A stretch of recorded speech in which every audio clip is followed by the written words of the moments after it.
দেশ জুড়ে ধেয়ে আসছে কালবৈশাখী ঝড়। নদীবন্দর এবং সারা দেশে সতর্কতা জারি করল আবহাওয়া অফিস। জানাবো এই বিষয়ে বিস্তারিত খবর।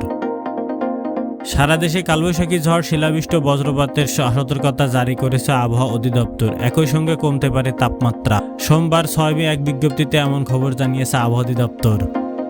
বিজ্ঞপ্তিতে আবহাওয়া অফিস জানিয়েছে 6 মে থেকে পরবর্তী 72 ঘন্টার মধ্যে দেশের উপর দিয়ে বজ্রপাত ও বিচ্ছিন্নভাবে শিলাবৃষ্টি সহ কালবৈশাখী ঝড় বয়ে যেতে পারে। এ সময় কালবৈশাখী ঝড়ের সঙ্গে বজ্রপাত ও বিচ্ছিন্নভাবে শিলাবৃষ্টি হতে পারে। অপর এক বিজ্ঞপ্তিতে জানানো হয়েছে ময়মনসিংহ ও সিলেট বিভাগের অধিকাংশ জায়গায়, ঢাকা ও চট্টগ্রাম বিভাগের অনেক জায়গায় এবং রংপুর, রাজশাহী, খুলনা, বরিশাল বিভাগের কিছু কিছু জায়গায় অস্থায়ী দমকা বা ঝোড়ো হাওয়া সহ বৃষ্টি বা বজ্রবৃষ্টি বা কালবৈশাখী ঝড় হতে পারে।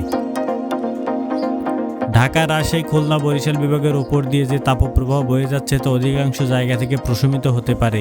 এছাড়া সারাশে দিন এবং রাতের তাপমাত্রা 1 থেকে 3 ডিগ্রি হ্রাস পেতে পারে বলে জানিয়েছে আবহাওয়া অফিস। এদিকে আরেকটি আবহাওয়ার সংবাদে জানানো হয়েছে, প্রচণ্ড গরমের পরে গতকাল রোববার হতে রাজধানীতে শীতল ছোঁয়া নিয়ে এসেছে ঝোড়ো বাতাসের সঙ্গে বজ্রসহ বৃষ্টি। এই অবস্থা আরও 6 দিন অব্যাহত থাকবে বলে জানিয়েছে আবহাওয়া অধিদপ্তর। সোমবার 6 মে সকাল 10টার দিকে এই তথ্য জানিয়েছে সংস্থাটি।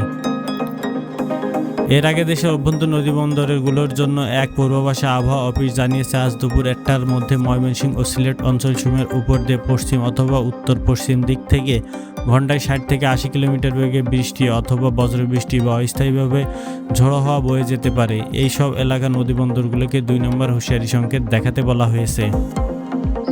এছাড়া রংপুর ও কক্সবাজার অঞ্চলের উপর দিয়ে পশ্চিম অথবা উত্তর পশ্চিম দিক থেকে ঘন্টায় 35 থেকে 60 কিলোমিটার বেগে বৃষ্টি অথবা বজ্রবৃষ্টি সহ অস্থায়ীভাবে দমকা বা ঝোড়ো হাওয়া বয়ে যেতে পারে।